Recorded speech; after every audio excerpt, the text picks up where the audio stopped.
Kaixo, ongi etorria, zatiki algebraikoen arteko eragiketa kombinatu hau ea ondo ulertzen duzu. Joango gea poliki. Ditugu, bi parentesi, erdian zatiketa bat, eta hemen kenketa eta kenketa.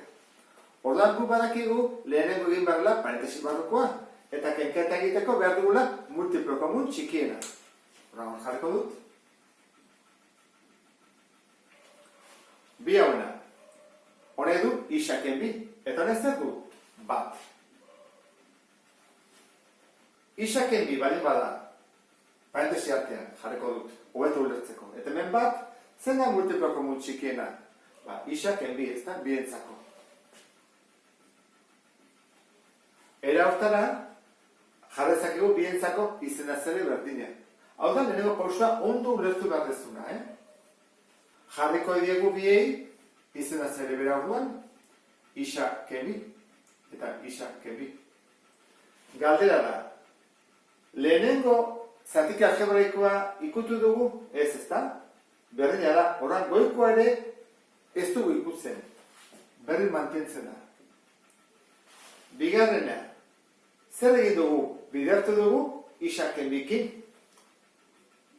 Ordan, goikoa, isa hau ere egin behar dugu, isaken bikin.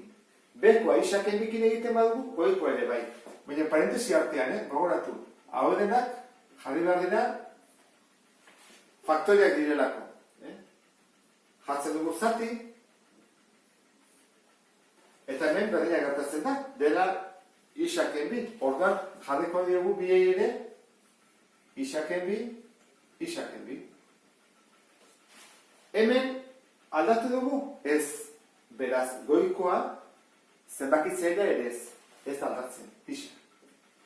Eta hemen, bat zegoen, zein dugu bider isaken bi, goikoa ere bider isaken bi. Parentesia jarri behar dut, behar bada hobeto.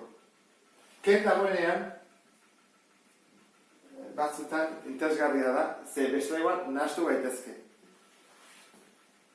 Ezpadak jartzen ere berdin du, ez da zer gertatzen. Kenketarekin jarraitzeko izena zele berdina lortu dugulako jartzen dugu bakarra, isaken bi, eta goian dugu. Isa berbi, ken, parentesi bat, isa bider isa berbi, isa bider minus bi isa. Parentesi bat jarriko dut, zati. Ikusten duzu parentesia jartzen dudela, Esan baiazu zergatik. Batez ere, kenketak iten dulako ikurrak aldatu. Eta ez badugu jartzen batzutan nasko egiten geralako. Horatu behar dugu, honek hemen ikurrak aldatzen dituela. Horatik jarri dut parentesia. Eta hemen ere bai. Parentesia, biei isaken bi jartzen dien, horrean aurrean dago isa, ken, eta parentesia, ezta? Isa, ken bi. Poliki-polikia ginez, pauso guztiak emanez. Buruz egin detezke batzuk, baina zuk hobeto ulertzeko horrela egingo dugu. Horren badakizu zer egin behar den? Barruko parentesia horken du. Eta gehituko ditzaguke horrela. Isa berbi. Ken isa berbi. Eta bon, gehi. Bi isa. Eta behan, isaken bi. Zati. Goian, isa, ken isa, eta hemen, gehi bi, eta behan, isaken bi. Guazen batuketak eta egitea goian.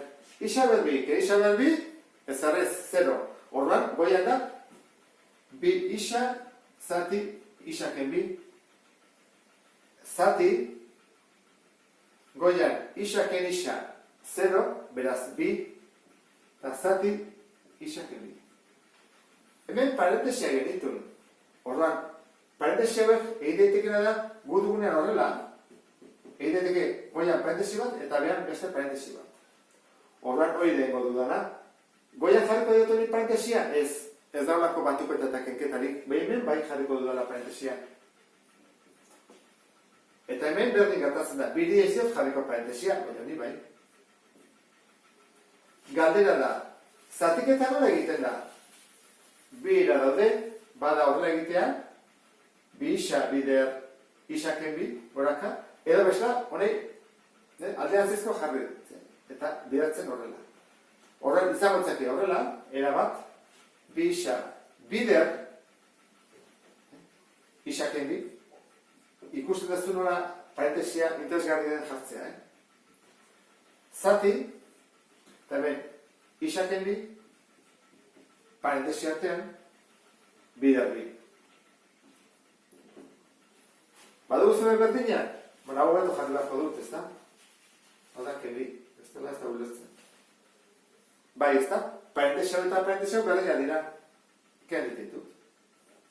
Gehiago, bai, bi bidertzatitzen, kanpora.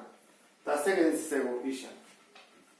Orduan, hasieran genuen zatiketa hau, eta da isaren baliokidea. Eta hola, amaituko genuke. Beste bat arte, agur.